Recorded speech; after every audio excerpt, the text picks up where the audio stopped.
근데 이 우리 가족들과 함께 치료의 시기를 어떤 방법으로 이겨내셨을까요? 저는 일단 남편이 되게 많이 도와줬어요.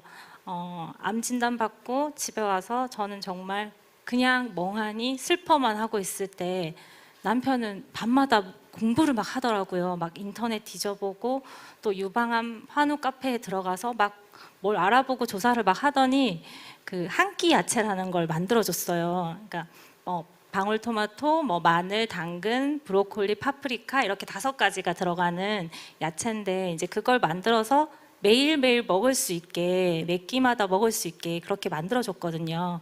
그래서 지금까지 한 3년째 지금 계속 그걸 먹고 있는데 남편이 말하기를 자기의 임상 실험이래요.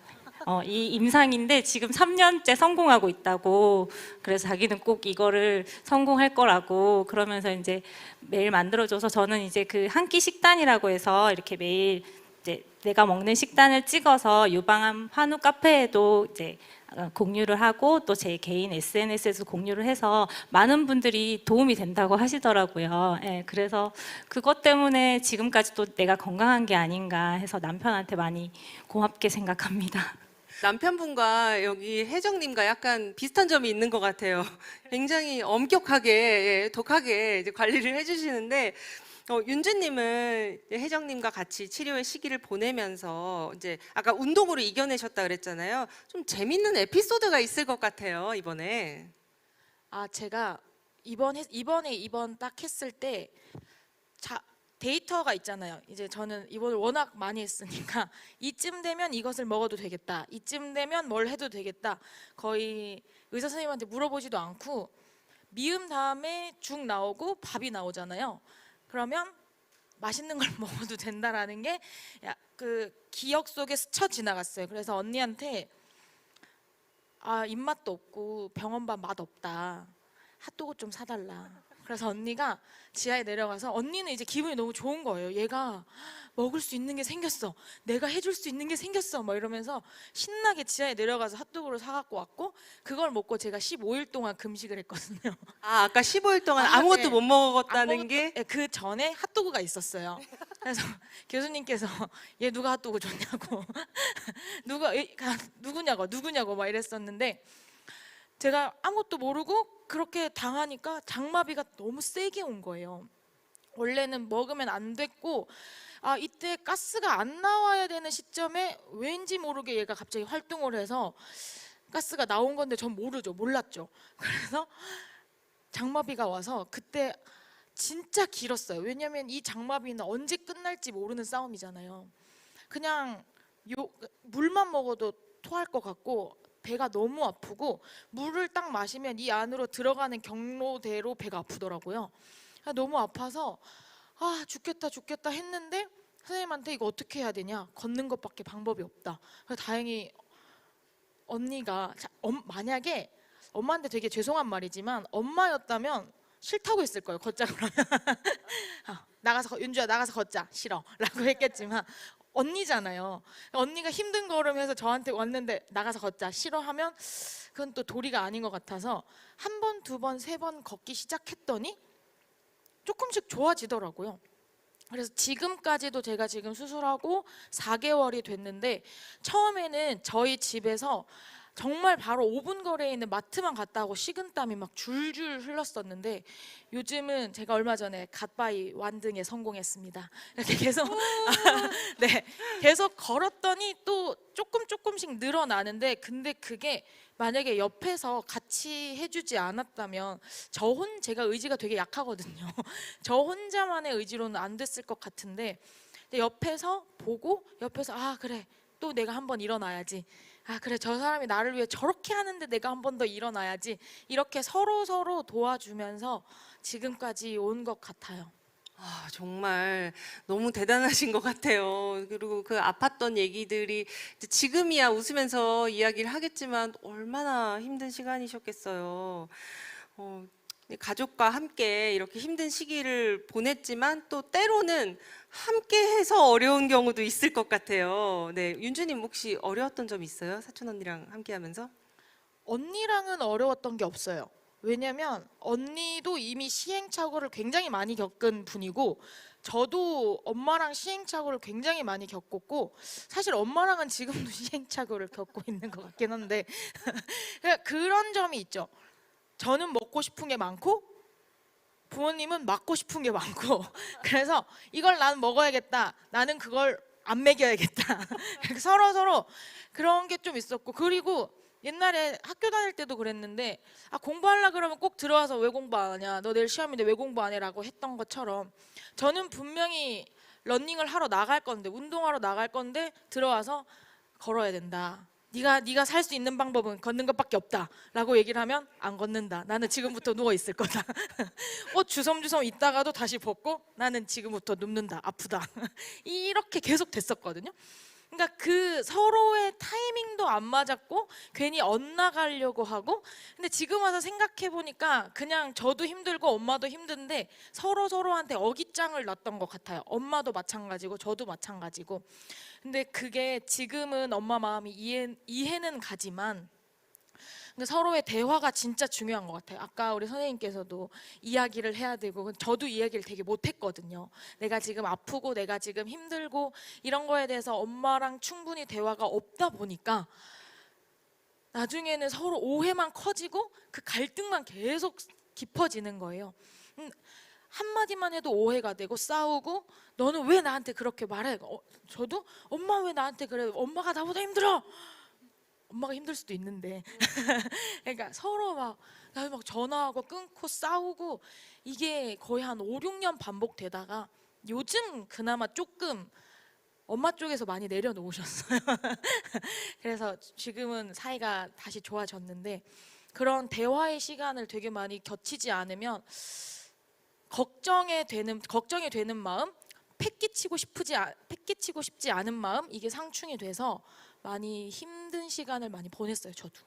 네, 몸도 아픈데 이제 사랑하는 가족과 뭔가 소통이 안 돼서 힘들면 그것 또한 굉장히 마음의 상처가 되잖아요. 지금 혜정님께서 뭔가 말씀을 하고 싶어서 이렇게 마이크를 이렇게 붙잡고 계신 것 같은데 우리 윤주님과 함께하면서 좀 어려웠던 점이 있으실까요? 윤주도 얘기했지만 이미 시행착오를 겪었기 때문에 둘이 뭐 친구같이 또 사촌 언니이기 때문에 친구같이 할 수 있어서 어려움은 없었는데 저 또한 엄마하고 많은 갈등을 겪었었거든요. 근데 그때 이모가 중간에서 저랑 엄마 사이에서 완충 역할을 해주셨어요. 지금 생각해 보니까. 근데 지금은 또 윤주랑 이모 사이에서 제가 이모한테 윤주 마음을 좀 전해주고 제가 또 그 역할을 지금 하고 있는 것 같아요. 네, 이게 시행착오를 겪어 나가면서 두 분도 다 성숙하게 이제 지내시는 것 같아요. 우리 혜경님께서는 이렇게 예쁜 따님과 또 든든한 남편 그리고 막내도 있으시잖아요. 그럼에도 불구하고 우리 가족과 함께하면서 어려웠던 점이 있으신가요? 저는 가족 때문에 힘들다기보다는 이게 제가 그 항호르몬제를 지금 약을 먹고 있거든요. 타목시펜이라는 약을 먹고 있는데 아마 이제 먹고 계시는 환운 분들은 아실 거예요. 이게 이제 호르몬을 억제시키다 보니까 이게 감정이 막 오락가락 막 이렇게 해요. 막 기분이 좋았다가 기분이 나빴다가 괜히 별것도 아닌 일에 막 짜증이 났다가 그럼 사실 그거를 풀 때가 사실 가족밖에 없는 거예요. 그러니까 남편한테 좀 많이 풀었어요. 근데 이제 남편은 갑자기 왜 화를 내? 뭐 이렇게 얘기를 하잖아요. 그러면 이제 제가 타목을 열심히 챙겨 먹고 있어. 내가 화를 내면 아 얘가 타목을 열심히 챙겨 먹고 있구나라고 생각해. 이렇게 말을 할 정도로 남편이 사실 그런 것들을 많이 받아주고 있어서 미안하기도 하고 고맙기도 하면서 네, 그 감정 조절이 정말 쉽지 않은 것 같아요. 네, 갑자기 막 욱 올라오고 열도 확 네. 나고 화도 확 나고 막 그러잖아요. 네, 맞습니다. 이제 옆에 계신 저는 그런데 이제 옆에 있으신 분들이 좀 많이 힘들어하시더라고요. 맞아요. 네. 우리 아윤 양은 엄마가 이제 투병 생활하면서 함께 할 때 어떤 점이 좀 힘들었어요? 치료가 잘 될까 걱정을 많이 했어요. 많이 걱정했어요. 그래서 네. 자면서도 막 걱정했어요. 네, 정말 그 마음이 느껴지고 지금 좀 떨린가 봐요, 우리 아윤이가. 네, 그러면 이제 선생님께 한번 질문을 드려보고 싶습니다. 이 환자의 암 치료를 함께하는 보호자는 간병의 부담도 있지만, 환자가 혹시 나 때문에 잘못되지 않을까 하는 이런 두려움, 그리고 내가 잘하고 있을까 이런 죄책감을 같이 겪는다고 하는데, 이런 심리적인 어려움을 좀 어떻게 극복할 수 있을까요? 일단 얘기를 해야겠죠. 그죠? 보호자라도 환자는 환자 입장에서 얘기할 소통할 기회가 많은데 보호자 같은 경우에는 아까 했죠, 책임감이라든지 자기는 좀 강하게 존재해 있어야 된다는 그런 생각들 때문에 표현을 못 하는데 일단 저희들이 이제 심리적 문제라든지 정신적인 문제가 있으면 가장 먼저 해야 될 게 표현하는 겁니다. 그래서 그 표현의 대상이 환자가 될 수도 있을 거고 있을 수도 있고요. 아니면 다른 가족이나 친구나 될 수도 있는데 일단은 내가 이렇게 해서 힘들어. 그러니까 예를 들면 지금 내 와이프가 타목시페를 먹고 있는데 지금 자꾸 나한테 썽을 내. 이렇게 얘기를 하는 거죠. 그럼 친구가 이거 어떻게 해야 되지? 그래도 어쩔 수가 없잖아. 이렇게 대답해 줄 수도 있겠죠. 근데 친구하고 이렇게 대화하는 그 과정에서 그래도 위로도 받을 수 있고 아니면 새롭게 다른 관점에서 와이프가 저렇게 화를 내긴 하지만 그래도 네가 어떻게 보면 잘하고 있는 거잖아. 왜냐하면 와이프가 그렇게 표현해 준다는 게 너를 믿고 있는 거잖아. 이렇게 또 얘기해 줄 수도 있잖아요. 그러면 내가 잘하고 있구나. 이렇게 해서 또 관점을 바꾸다 보면 남편이 또 힘든 그 감정이 또 내가 잘하고 있구나. 이렇게 생각할 수도 있다는 거죠. 그래서 일단 대화를 통해서 여러 가지 생각을 자기가 이렇게 해볼 수 있는 그 과정이 되거든요. 대화를 하면. 그래서 아마 극복을 할 수 있는 과정이 될 거고 두 번째는 좀 쉬어야죠. 자기도. 왜냐하면 저희들도 의사하고 치료직이긴 하지만 제가 많이 힘들면 환자 보는 게 되게 냉소적으로 바뀌거든요.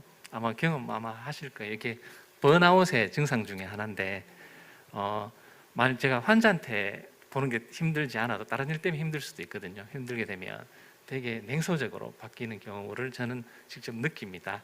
네, 느껴요. 그래서 의사들이라든지 기본적으로 좀 내가 좀 즐거워야 되는데 그렇다면 또 자기 나름대로 그걸 풀려고 또 다른 걸 통해서 풀려 노력도 필요할 거고 두 번째는 또 가끔 보면 보호자들이 쓸데없는 걸 하는 경우가 있어요. 쓸데없는 뭐냐면 와이프는 나하고 얘기를 해줬으면 좋겠다고 생각했는데 남편은 그냥 열심히 청소만 하고 있는 거예요. 그냥. 남편은 자기는 이게 도움이 된다고 생각했기 때문에 근데 그때는 이제 얘기를 통해서 조율이 가능한 거죠. 그래서 아마 더 연결감을 더 느낄 수도 있겠죠. 이렇게 하면 내가 더 위하는 거구나. 그리고 와이프도 맞죠. 이제 정확하게 해주는구나. 이렇게 될 수 있기 때문에 대화가 아마 가장 핵심적인 요소가 아닌가 생각합니다. 네. 이 대화라는 게 사실 쉬울 것 같으면서도 좀 어려운 것 같거든요. 근데 사실은 말을 안 하면 모르잖아요. 내 마음을 몰라? 막 이렇게 얘기하면 모르지. 당연히 모르지. 말을 안 하는데 어떻게 알아? 이렇게 될 것 같은데요. 선생님 말씀하셨던 것처럼 이제 소통을 좀 나 이래라고 이제 얘기를 하고 또 내가 혹시 번아웃인가? 내가 힘든가? 이러면 또 쉬어가고 이런 것들이 정말 이제 방송을 보시는 또 암생존자분들 그리고 보호자분들께 꼭 필요한 일이 아닐까라는 생각이 듭니다. 네, 그리고 이제 또 오늘 혜경님께 하나 질문을 드리고 싶은데 우리 아윤 양과 같이 이제 나오셨잖아요. 네. 근데 자녀가 있는 분들은 이제 부모님이 암 진단 소식을 내가 자녀한테 어떻게 알려야 할지 좀 고민이 많이 있으시더라고요. 혜경님 같은 경우에는 우리 아윤 양과 그 동생에게 엄마가 암이야 이걸 어떻게 알리셨어요? 저는 제가 아이들이 6살, 4살 때 암 진단을 받았어요. 그러니까 아이들이 아직 어리니까 이걸 어떻게 말을 해야 할지도 모르겠고 말을 하는 게 맞는 건가? 이런 고민이 좀 들더라고요. 근데 이게 아프다는 게 죄는 아니고 아프다는 게 숨길 건 아니잖아요. 그리고 내가 아이들한테도 숨기면 나중에 혹시 알게 됐을 때 이거는 드러내면 안 되는 거다라고 생각을 할 것 같아서 그러면 이제 말을 해야겠다라고 얘기하고 이제 아이들에게 그냥 있는 그대로 얘기를 했어요. 엄마가 암이라는 병에 걸려서 조금 아픈데 엄마는 열심히 운동도 하고 잘 먹고 해서 이겨낼 거야. 그러니까 엄마가 힘들 때 너희들이 좀 도와줄래? 이렇게 그냥 있는 그대로 얘기를 했거든요. 근데 아이들이 너무 잘 받아들여주고 또 아윤이 같은 경우에는 실제로 정말 뭐 제가 아파서 이제 움직이지도 못할 정도로 이렇게 피곤하고 막 이럴 때는 동생도 씻겨주기도 하고 또 동생 등하원도 시켜주고 네 그럴 정도로 정말 많은 도움을 줬습니다. 너무 든든하고 너무 뭔가 뿌듯하시겠어요. 이렇게 예쁘고 또 씩씩한 따님이 있으셔가지고 되게 좋으실 것 같은데 선생님께 또 하나 질문을 제가 드리고 싶습니다. 이렇게 자녀를 둔 환자의 경우에는 지금 뭐 혜경님께서는 말씀을 하셨지만 내가 이걸 자녀한테 내가 암이라고 얘기를 해야 되나? 그러면 우리 아이가 너무 상처를 받지 않을까? 그러면 숨겨야 되나? 이렇게 좀 그 고민을 하시는 분들이 있는데 이거는 어떻게 하는 게 좋을까요? 맞아요. 그런 고민을 저희들이 하게 되죠. 상처가 되는 게 아닐까? 내가 말한 말 때문에 야가 커가는 과정에서 뭐 다른 나쁜 영향을 끼치지 않을까 생각을 하는데 생각보다 이것도 대화거든요. 사실 대화의 한 일종인데 아마 아이가 이미 알아차리고 있을지도 모릅니다. 왜냐하면 엄마가 갑자기 직장을 가다가 안 가고 그다음에 머리가 빠질 수도 있고요. 되게 피곤해서 하루 종일 침대에 누워 있을 수도 있잖아요. 근데 아이들이라고 모르는 게 아니거든요. 이미 느끼고 있어요. 오히려 그런 분위기 때문에 아이가 더 불안하고 혼란스러울 수도 있거든요. 오히려 그런 경우는 오픈하는 거죠. 이제 얘기를 해서 이제 이해를 분명하게 만들어주고 그리고 엄마가 어떻게 아까 하겠다고 말씀했잖아요. 그렇게 함으로 해서 애가 아 이렇게 하면 되는구나라는 확신을 갖게 해주는 게 훨씬 도움이 된다는 거죠. 그래서 때로는 어떤 아이들은 거꾸로 물어보기도 해요. 부모한테 지금 그러니까 예를 들면 아빠한테 혹시 엄마 지금 아파? 라고 물어볼 수도 있잖아요. 그러면 그냥 이렇게 대답해 주는 거죠. 이런 상황이라서 지금 엄마 아빠가 힘든데 그래도 우리는 잘 해나가고 있고 네가 좀 도와줬으면 좋겠다라고 하면 아이들 다 받아들일 수 있거든요. 오히려 이게 또 기회일 수도 있어요. 아윤이처럼 이렇게 해서 지금 뭔가를 잘 해냈잖아요. 아마 자신감이 한 단계 업이 됐을 수도 있을 것 같은데요. 저는 그래서 오히려 이 위기가 아이의 성장에도 도움이 될 수도 있을 것 같습니다. 네. 그러면 이제 오늘 토크 콘서트를 시청하고 계신 암 생존자분들과 가족분들이 계신데요.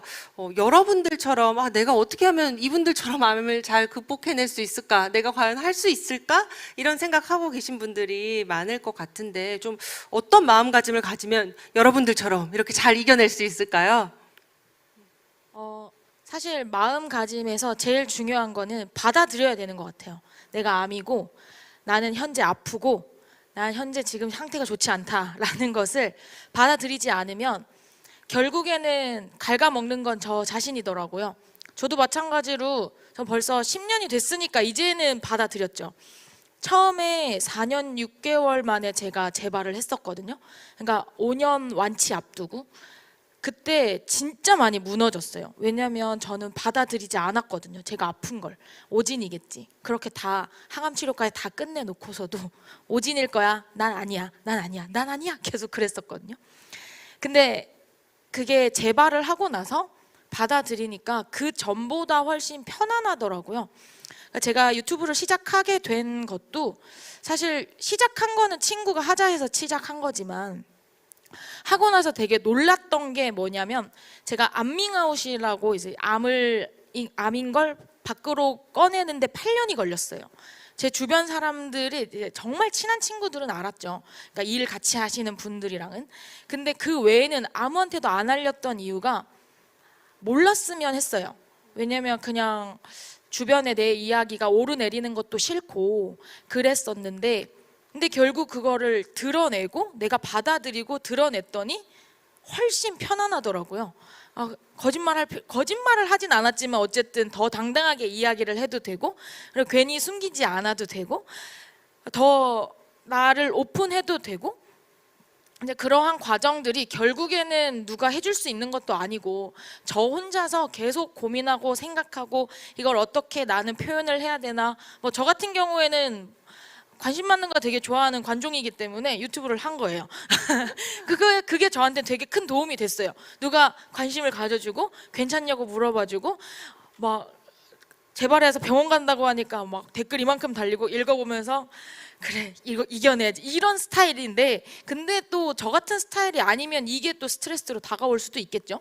그러니까 본인이 어떻게 받아들이고 어떻게 이걸 드러낼 것인가에 대해서 꼭 고민해보는 시간을 가졌으면 좋겠어요. 그러니까 저는 저와의 시간을 되게 안 가진 스타일이고 남의 시선이 되게 중요한 사람이었는데 그거를 먼저 버렸더니 비로소 아 나는 이런 사람이구나가 보였거든요.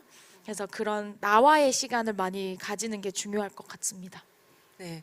내가 제일 중요한 것 같아요. 그러니까 지금 윤주님 같은 경우는 나 암이야라고 이제 밝히고선 굉장히 자유로워졌다면 사실 모두가 암이라는 걸 밝힐 필요는 없잖아요. 근데 그 자기가 내가 봤을 땐 나는 사람들한테 별로 알리고 싶지 않아. 그럼 거기에 충실하시면 또 될 것 같다라는 생각이 드네요. 우리 혜정님 같은 경우는 시청자분들한테 어떤 마음가짐으로 이렇게 이겨내셨을까요? 긍정적인 마음. 모두가 다 알고 있지만 그게 어렵지만 그것밖에 없는 것 같아요. 일은 일어났는데 거기에 앉아서 받아들여야 되잖아요. 동생 말 못하나. 근데 그게 쉽지는 않아요. 사실 쉽지 않지만 다른 방법도 없어요. 그 시간을 긍정으로 이겨내지 않으면 그냥 울고 있어야 되잖아요. 그러니까 상투적인 말이 대답이지만 긍정적인 게 제일 맞는 것 같아요. 방금 상투적이라고 말씀하셨는데 그게 제일 어려운 것 같아요. 같은 상황을 두고 내가 어떤 시각으로 바라보느냐. 정말 앉아서 울고만 있을 수도 있고 그래 다시 해보는 거야라고 긍정적인 마음을 가지는 것도 있고 근데 결국은 다 본인의 선택이 아닐까라는 생각이 드네요. 우리 혜경님은 어떤 마음으로 이렇게 이겨내셨나요? 저 같은 경우에는 사실 되게 건강한 사람이었어요. 그러니까 누가 봐도 건강해 보이고 그랬는데 제가 암에 걸렸잖아요. 그러니까 저는 그래서 암밍아웃을 바로 했어요. 나도 누가 보기에 건강해 보이는 나도 암에 걸렸어. 그러니까 친구들이나 가족들에게 또 암은 누구나 걸릴 수 있는 거야. 정말 암은 감기처럼 누구나 걸릴 수 있고 또 고혈압이나 당뇨처럼 얼마든지 고칠 수 있는 그런 병이랑 똑같아.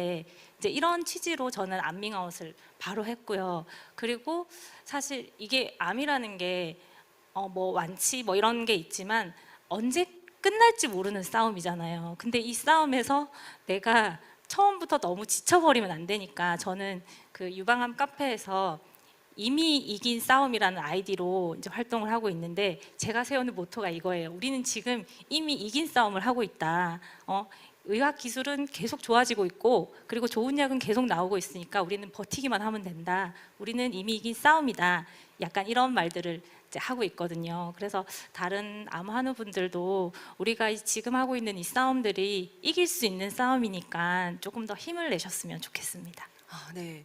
우리 아윤 양은 대체 어떤 마음을 가지고 있길래 이렇게 엄마 옆에서 씩씩하게 이겨낼 수 있었을까요? 그냥 엄마처럼 열심히만 하면 할 수 있다고 생각해요. 네. 할 수 있다. 할 수 있다. 네. 네, 그러면 이제 선생님께